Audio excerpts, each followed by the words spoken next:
Welcome to bird media. నేను మీ పవన్ కృష్ణమూర్తి.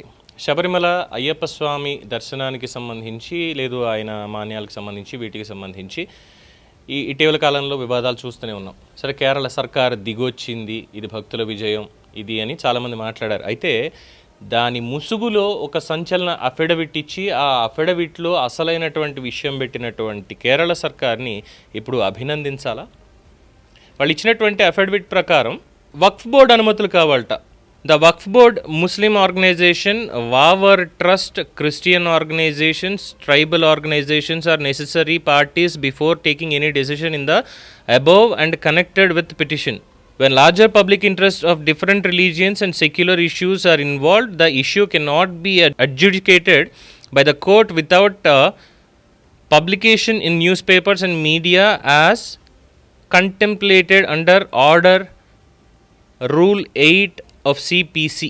ఇదే rule 8 of CPC కింద ఈ పిటిషన్కి సంబంధించి అంటే అయ్యప్ప స్వామి ఆలయం మీద ఎటువంటి తీర్పు వెలువరించాలి అన్న దాంట్లో Waqf board, Muslim organisations, Vavar trust, Christian organisations and tribal organisations are necessary parties before taking any decision in the above connected writ petition.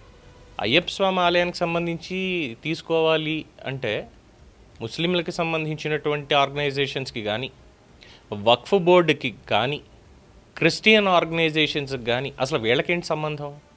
Ayyappa స్వామి తత్వమసి అందరికీ తెలిసినటువంటిదే, అహం బ్రహ్మాస్మి అనేదానికి. అయ్యప్ప స్వామి హిస్టరీ కావాలనుకుంటే దానికి సంబంధించినటువంటి అనేక డీటెయిల్స్ చాలా క్లియర్గా కొన్ని వీడియోలు చెప్పినవి కూడా ఉన్నాయి. చాలామంది హిస్టోరియన్స్ మొత్తం అంతా కూడా చెప్పారు. అంటే ఒక ధర్మం మీద దాడి ఎలా చేయొచ్చు అనేటువంటి ఒక భావజాలానికి ప్రభుత్వాలు కూడా మద్దతు ఇస్తున్నాయా? వక్ఫ్ బోర్డుకి సంబంధించినటువంటి దాంట్లో మన మధ్యన చర్చ జరిగింది. దేన్ని వక్ఫ్ చేయాలి, దేన్ని వక్ఫ్ చేయకూడదు, ఏవి ముస్లింలకి చారిటీ ప్రకారం ఇచ్చినటువంటి ఆస్తులు, ఏవి కాదు. అలాగే గమనంలో Waqf by donation, Waqf by living. దీనికి పర్ఫెక్ట్ ఎగ్జాంపుల్ ఢిల్లీలో, పేరు కరెక్ట్గా గుర్తు రావట్లేదండి, ఢిల్లీలోనే జరిగినటువంటి సంఘటన. ఒక కాలనీ విభజన వీటి తర్వాత ముస్లింలు కొంతమంది అక్కడ నివసిస్తున్నారు. సరే, ఆ తర్వాత మళ్ళీ ప్రదేశం పెరుగుతూ వెళ్ళింది, కాలనైజేషన్ అయ్యింది. ఇంకొక చోట మొత్తం అందరూ హిందువులు ఉన్నారు. ఒక 4-5 కుటుంబాలు ఉంటే పాపం వాళ్ళకి అక్కడ ప్రార్థన చేసుకోవడానికి ఇబ్బందిగా ఉంది కదా, ఒక పని చేద్దాము, మనకి ఎలాగో ఆలయం పక్కన ఉంది, ఇబ్బంది లేదు, వాళ్ళకి ప్రార్థన చేసుకోవడానికంటే ఎక్కడికో వెళ్తారు, మనతో పాటే ఉంటున్నారు కదా, మనతోటి సహజీవనం చేస్తున్నారు కదా అని చెప్పి కాస్త స్థలం ఇచ్చి, డొనేషన్స్ ఇచ్చి వాళ్ళకి అక్కడ దర్గా కట్టించారు. ఈరోజు వక్ఫ్ బోర్డు వచ్చి ఇక్కడ ఉన్నారు, ఇక్కడ దర్గా ఉంది, ఇక్కడ ప్రార్థనలు జరుగుతున్నాయి కాబట్టి ఈ ఏరియా మొత్తం వక్ఫ్ బోర్డు ఆస్తే మీరు ఇక్కడి నుంచి ఖాళీ చేయాలని నోటీసులు ఇచ్చారు ఢిల్లీలో. న్యాయవాది మరి ఇప్పుడు ఇక్కడేమనుకోవాలి? అయ్యప్ప స్వామి ఆలయానికి వక్ఫ్ బోర్డుకి ఏంటి సంబంధం? అసలు వావర్ అనేటువంటి దానికి సంబంధించి కట్టుకథలు చాలా చెప్పారు. చరిత్రని ఇంకెన్నాళ్ళు వక్రీకరిస్తారు? అంటే ప్రశాంతంగా ఉండనివ్వరా హిందువుల్ని? ఉండకూడదా? హిందూ దేశంలో, భారతదేశంలో హిందువులు ప్రశాంతంగా ఉండకూడదా? భక్తితోటి ఉండకూడదా? ఏంటి పరిస్థితి? ఎన్నాళ్ళని వీటి మీద ఓపిక పడుతూ ఉండాలి? ఇంకా ఒకటి కాదు, 2 కాదు, ఎన్నో సంఘటనలు. శనిసింగ్నాపూర్కి సంబంధించి బాబు అక్కడ వీళ్ళకి ప్రవేశం లేదు, ఒక పర్టిక్యులర్ ఆచారం అనేది అక్కడ ఉంటుంది, శతాబ్దాలుగా ఉన్నటువంటి ఆచారం లేదు, దాన్ని బ్రీచ్ చేయండి, ఇక్కడ సమానత్వ హక్కు కాన్స్టిట్యూషన్ వచ్చేసింది మాకు, అయిపోయింది. ఆ తృప్తి దేశాయ్ అక్కడ తగలబెట్టింది. అయిపోయిన తర్వాత అయ్యప్ప స్వామి ఆలయంలోకి మహిళల్ని ఎందుకు మీరు వెళ్ళనివ్వరు? నైష్ఠిక బ్రహ్మచారి అనేటువంటిది అక్కడ ఉంది. ఋతుస్రావంలో ఉన్నటువంటి మహిళలు వెళ్ళకూడదు. అది ముందు నుంచి శతాబ్దాల నుంచి ఉన్నటువంటి అది రూల్, అది పాటిస్తున్నటువంటిది. పాటించేటువంటి భక్తులకే ఇబ్బంది లేదు. ఈ నాస్తికురాలైనటువంటి తృప్తి దేశాయ్ లాంటి వాళ్ళు, మిగతా వాళ్ళు బయలుదేరి వచ్చేసి ఈరోజు ధర్మాన్ని నాశనం చేయడానికి, భ్రష్టు పట్టించడానికి చట్టం, రాజ్యాంగం అనేటువంటి పేరుతోటి. అదేమి సెక్యులర్ ప్లేస్ కాదు, that is a religious place. Hindu ధర్మంలో అత్యంత పవిత్రమైనటువంటి క్షేత్రం అది. ఇప్పుడు అక్కడ హిందువులు కాదు ఏ డెసిషన్ తీసుకోవాలనుకున్న హిందువుల మద్దతు, హిందువుల అభిప్రాయాలు తీసుకోవడం కాదు, బై డిఫాల్ట్ అక్కడ తీసుకోవాల్సినటువంటిది వక్ఫ్ బోర్డు, ముస్లిం ఆర్గనైజేషన్స్. వాళ్ళు ఎక్కడి నుంచైనా చెప్పొచ్చు, ఎందుకంటే 53 దేశాలు ఉన్నాయి ప్రపంచంలో. సో వాళ్ళు ఎక్కడ వాళ్ళైనా సరే వచ్చేసి భారతదేశంలో అయ్యప్ప స్వామికి సంబంధించి ఆర్గనైజేషన్, మేము భారతదేశంలో కూడా కనెక్టివిటీ ఉంది కాబట్టి మేము కూడా ఇందులో ఇంప్లీడ్ అవుతాం. ఇంకొన్ని శతాబ్దాల పాటు కేసులు సాగ తీసుకుంటూ వెళ్ళి పూర్తిగా అక్కడ దాన్ని నాశనం చేయడానికి. Christian organizations. అసలు ఏ విధంగా కేరళ సర్కార్కి కాస్తన బుద్ధి జ్ఞానం లేకుండా ఏ విధంగా అఫిడవిట్లో ఈ విషయాలు చేస్తుంది? ఒక హిందూ ఆలయానికి సంబంధించి సాంప్రదాయానికి సంబంధించి మాట్లాడుతున్నప్పుడు సేమ్ తమిళనాడులో కూడా ఇదే అయిందిగా. మద్రాస్ కోర్టు తీర్పు ఇచ్చినప్పటికీ కూడా తిరుకుండ్రం ఏదో ఉంది కదా, దీపస్తంభం, ఎవడో దాడి చేయడానికి వచ్చి అక్కడ చచ్చిపోయాట. వెంటనే చచ్చిపోయిన దానికి హిందూ ఆలయం దగ్గర దర్గా అక్కడ కట్టేసి పైకి ఎవడో వెళ్ళడానికి వీల్లేదు, ఇది మొత్తం అంతా కూడా వక్ఫ్ది, ముస్లింది మాత్రమే. మరి ఆ పైన ఎన్నో శతాబ్దాల నుంచి వెలిగిస్తున్నటువంటి ఆ దీపం, ఇది ఆక్రమణ, దురాక్రమణ కాదా?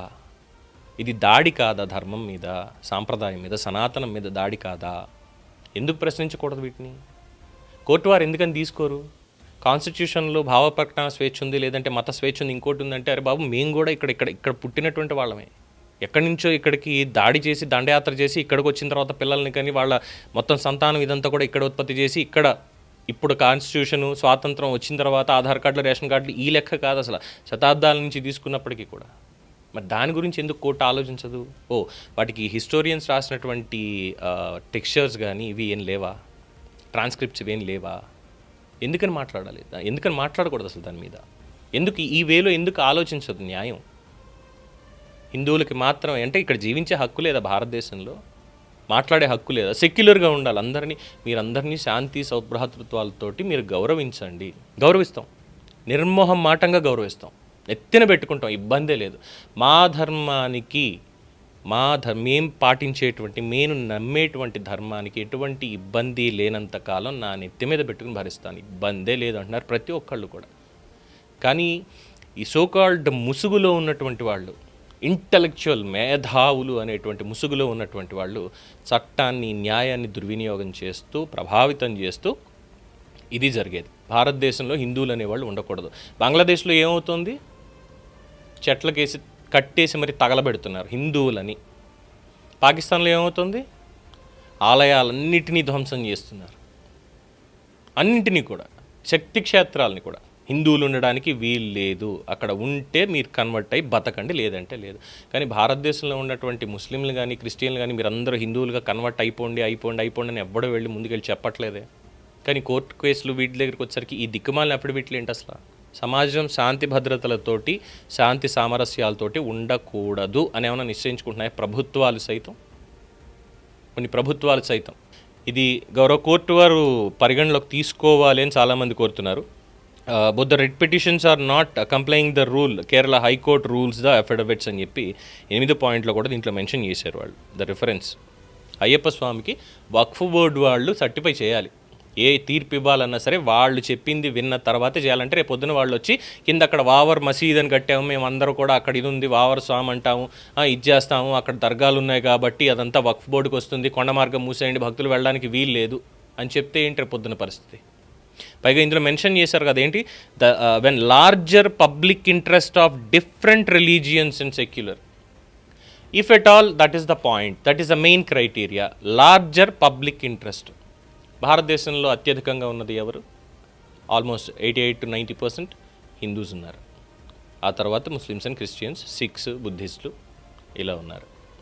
మరి అప్పుడు లార్జర్ పబ్లిక్ ఇంట్రెస్ట్ అన్నప్పుడు ఎవరిది ఇక్కడ మాట రావాలి? 88% అన్నారా? మీరు తప్పు, డెఫినెట్గా తప్పు. 88%ది లార్జర్ ఇంట్రెస్ట్ కాదు.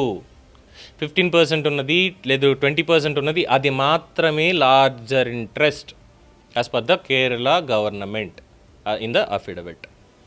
సో సంఖ్య ఎంత ఉన్నది కాదన్నయ్య, బలం ఎంత ఉంది, మాట నెగ్గించుకోగల సత్తా ఉందా లేదా అనేదే ఇక్కడ ముఖ్యం. కోర్టుల దగ్గరికి వెళ్ళి రాజ్యాంగాన్ని అడ్డం పెట్టుకుని చేసేది అది. మనం మాత్రం ఏం చేస్తామంటే హిందువులు సర్లే కానీ ఏదో ఒకటి, ఎందుకంటే ఇదే మాట అది ఆకివీళ్ళలో జరిగినా, శబరిమలలో జరిగినా, శనిసింగ్నాపూర్లో జరిగినా, రేపు కాశ్మీర్లో జరిగినా, ఎక్కడ జరిగినా, అయోధ్య దగ్గర కూడా జరుగుతుందంటారు. దాన్ని అస్తిత్వం ఎక్కడ? మీరే చెప్పండి, మీ అభిప్రాయం తెలియచేయండి. చూస్తూనే ఉండండి ది బర్డ్ మీడియా.